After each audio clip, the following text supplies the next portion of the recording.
Gaza is not just a monolithic, fanatic, militant enclave. It's 2 million people. You can find people who are not pro-Hamas. And it's been reported this evening that Israel is seeking Palestinians who have no connection with the Hamas group, who are not on the payroll of the administration there, to run Gaza when this war is over.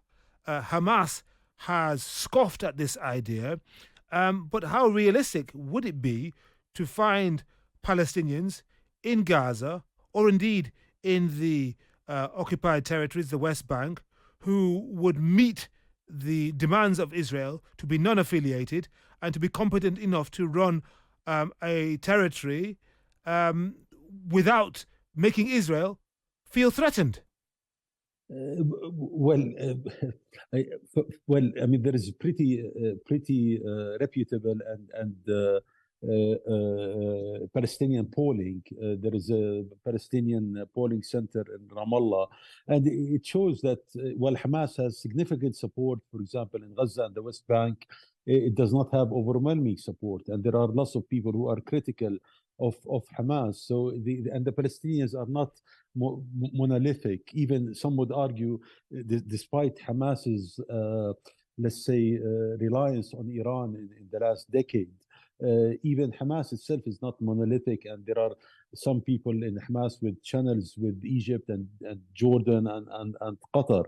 So the Palestinians are not just a sort of herd mentality, and you do have people who are critical of what Hamas did on October 7th. Maybe they cannot say it in Gaza, but yes, of course, you can find people who are in Gaza independent of Hamas. And by the way, going back all the way to the peace, in the 90s, the Madrid Peace Conference, the Palestinian delegation was led by Haidar Abdel-Shafi of a prominent family in Gaza, actually a secular figure who represented the Palestinians in back in the 90s. So Gaza is not just a monolithic,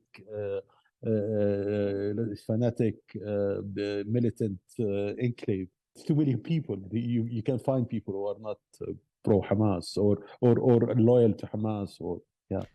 And we had a failure to achieve a decent debate and a vote in the UK's House of Commons last night. And then this week we've seen paralysis at the UN Security Council, with the USA, Israel's chief ally, vetoing a resolution from the Algerians and then drafting a Security Council resolution itself calling for a temporary ceasefire in the Gaza Strip as soon as practical. One wonders where we are going with all this, if at a national level here in the UK and elsewhere, and at a supranational, international level, one cannot agree.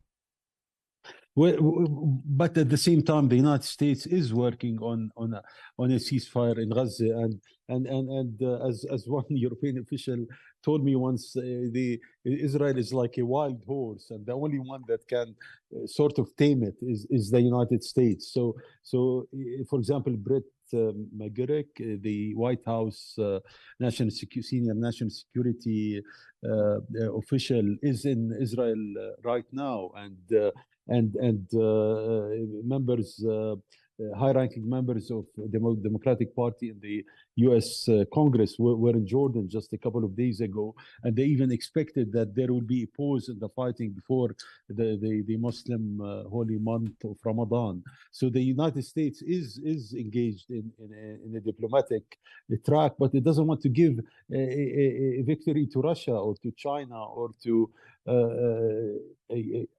I think, but we cannot say just because there is paralysis at the UN does not mean that we can despair of a solution, or at least another pause in the fighting. You have to look at the UN still as a neutral actor, despite the allegation against it by Israel. So the UN and other organizations have workers on the ground, and they have maybe hourly, even humanitarian reports. So I don't think there is any reason to doubt the United Nations assessment of the humanitarian situation in Gaza, which was not great even before the the invasion and the Hamas attack on October 7 on southern Israel. So I think if you look at the detailed United Nations reports, they are pretty much no reason to doubt them. But at the same time, there is lots of social solidarity in Palestinian society, born out of just the nature of the socio-economic nature of the society and the hardship they've been under. So people do help each other. But at the end, if the overall pie, let's say, is diminishing or the resources, yes, that would put them under severe stress, as you mentioned. Yeah, because you have the World Food Program, you've got the Red Cross, you've got the UN agency UNRWA, which has been discredited by the Israelis, or would be discredited if they had their way. And one wonders who is best placed to deliver support and aid to those people, particularly in the area of Rafah, over 1 million who are desperate, who cannot get into Egypt, and who don't appear to be able to go north because there's nothing for them, because over 50% of the buildings have been destroyed. Yes, and well, you mentioned the key point here, and this is a recurring point in the Israeli discourse. Well, they can go to Egypt, and all politics is domestic, and Egypt does.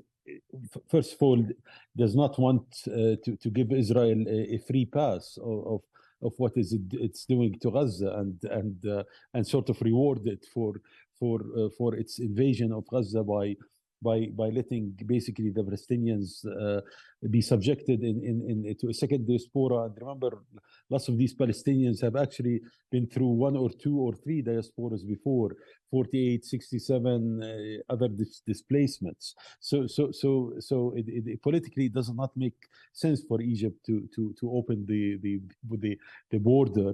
And then, despite this sympathy with the Gazans, remember that Gaza is being ruled by Hamas, which is supported by Iran. It's a division of the Muslim Brotherhood, which is looked with utter suspicion in the Middle East. So politically also, Egypt does not want Hamas or Hamas 2.0, whatever you want to call it, to spring on its own territory.